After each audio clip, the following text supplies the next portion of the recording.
feel that teaching art is fearful for many us teachers that are generalists because many of us don't know how to draw. And so therefore, if you can't draw, you don't do art. It's just much easier to kind of let it go. And as we move towards the junior grades, you're teaching forms of art and the design of art, real technical terminology that needs to be applied. It's not just a cut and paste. So that really scares teachers that don't have the experience in the art room. Good morning, boys and girls. Good morning, Mrs. Beatty. So today what I want you to do, I want you to think about those important words that we've been talking about in social studies. And once you have that idea of those words, or you remember those words, I want you to put your hand up and share those words, because we're going to create an anchor chart of those important words. Dakota? Federal. Federal, yep.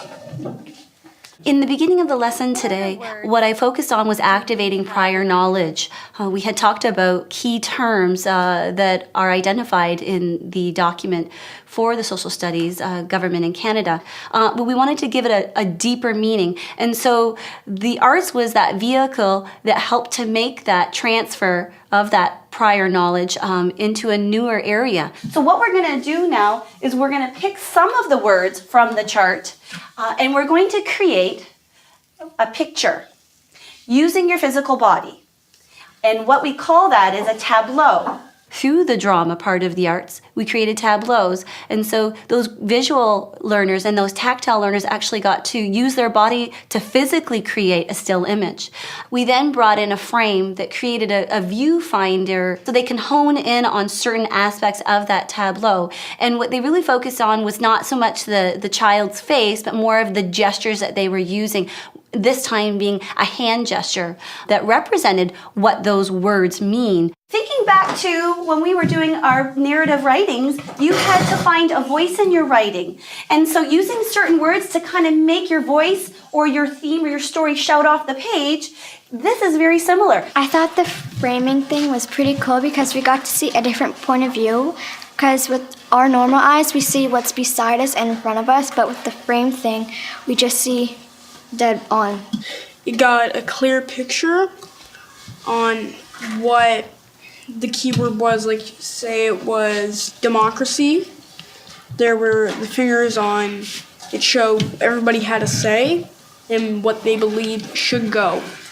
Lastly, the students were able to create a multimedia artwork, making sure that that meaning of that word goes on a deeper level, a more clear understanding. And for those students that struggle with the concepts of election, that at home may not participate in voting. And so this gives them that opportunity to explore it in an art form, this time visually, and they'll be able to offer that to their community and to their family.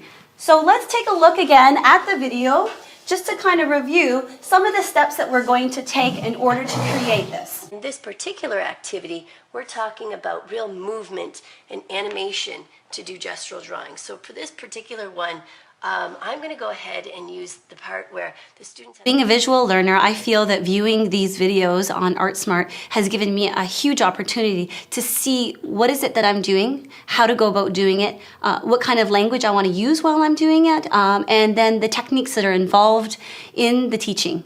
Even late night at home when I'm planning, I'm sitting on my bed with my laptop, pausing and stopping that video to pick up some of those strategies that the instructor used in the video. Not only am I benefiting from the instructional videos, but the students definitely are benefiting. I found the video valuable because it taught you how to shade in the darker parts and the lighter parts. Just thinking about the gesture, how quick a gesture is, think of an example of someone trying to wave a taxi.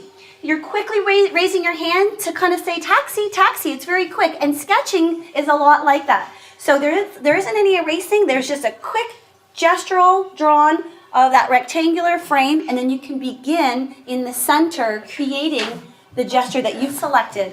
I think the students felt a little nervous and scared initially because they didn't know where we were going. And at this age, I feel that they've learned some drawing and they've learned to paint and they've learned to use some art techniques. But it's always kind of an image or a picture that has to be placed in a certain way and it has to look a certain way. And so this was not using a tracer. There was very little guidance as to where to do it. It was very free flowing. Well, the biggest challenge for me was try to do the hand without tracing it, and it was kind of hard because I keep on getting upset because it wasn't how I wanted it. So looking at Kyron's, I like his example of two things. I see some element of design and I see the principle of movement. So what you're going to do is you're going to go back to your desks, you're going to flip your original pieces over, think about what you would like to change and go with that quick stroke, quick gestural drawing. You have 1 minute to complete the task. It should only take you 1 minute because it's a quick gestural drawing. When I draw people and hands, I always want it to be perfect. So I wasn't used to just drawing it without erasing and getting every little line perfect and straight.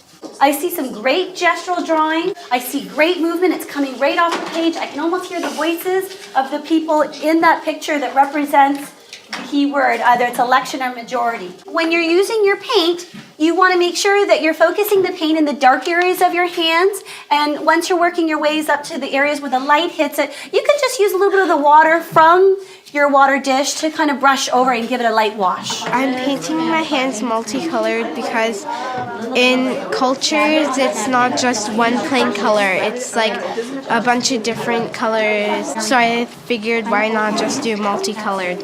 Well, my hands are on a slant, kind of show emotion. So I'm gonna wash my whole background away to represent the emotion a little more. So we're going on to step 3. And what we're going to do is we're going to be adding another layer. And so the third type of media that we're going to add to give it a multi-dimensional look is going to be the pastels. When I was starting to make it without tracing it, it was pretty hard since you don't have an image, to actually put your hand and trace. So, and then when I started to use the pastels and everything else, I thought it looked a little better. And you want to use the same technique as you did when you created your gestural drawing. You want to hold that pastel and kind of emphasize the areas where the dark would hit your hand in your gestural painting, or keep areas lighter. So you almost want to kind of pass by that with minimal color if possible. Or you could be using even the lighter pastels to kind of show that light source where the light is hitting the hand. After I put it all together in the pastels and whatever, it looks kind of nice, but I think I need to work on it just a little bit more. So the last and final step, we'll be using a charcoal pencil to really make your picture pop off the page. If you take a look at Tyra's, she's gone on, now that she's finished her outlining her frame, she's gone into her picture and she's really used the charcoal pencil to give it that last dimension that really pops the picture off the page. And so it's kind of a quick scribble, quick, light but dark pressure to kind of make that final piece of the gesture stand out. And you wouldn't have to apply it to all parts of the hands, but areas that you really want to focus on that makes the hand stand out so that that final message comes across. By the end of it all, the students that really had a hard time were really satisfied with what they'd done. They really felt accomplished because they could see the beginning and then what it ended up being. So it was a great ending to a challenging task. I didn't like making mistakes at first. I was trying not to erase it, but sometimes I did. And then I'm glad I left some mistakes because it makes it more 3D. And the mistakes, the outlines make it pop out. It's much more about the process than the product. And I could see that my students felt that too. Their fear came out initially with mine. And so that opportunity to just kind of explore with that, not worrying about making it wrong or coloring outside the lines, really gave us a chance to be free and really experiment and explore what the lesson was really involving. Okay, boys and girls, as you can see, the final masterpieces are right out in front of us. And so what we're going to do is two things. We're going to just walk slowly around the table and take a look at your own work. Think about what you've done. Think about that first idea of gestural drawing and look at what it's come to be. Then I want you to look at, maybe is there something that you would have done differently? Is there something that you really like about it? And then after you're done examining your own, take a look at your fellow classmates and think about what they've done. Think about something positive that you'd like to share with them. Well, I was gonna say about Natalina's. I think she, it does look like it's going off the page, and she used really good colors, like, to make it stand out. I really see that definition, that detail that comes up. If you look, I almost feel like I can see the palm of that hand, like it's real curved, just like that circle that we created and it became a sphere. Based on the colors that she used at those darker edges and then really light where the light source hits, I agree. What I've learned through this process is that teaching through the arts is not much different than teaching my language program. Really taking in consideration that differentiated instruction and what it looks like in an art form.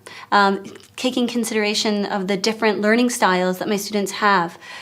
So I'm going to apply the thinking and the teaching strategies that I've always used in language and just transfer them into our art tasks in order for us to be successful. Because I'm more comfortable teaching the language, my confidence will come using that task in the arts program.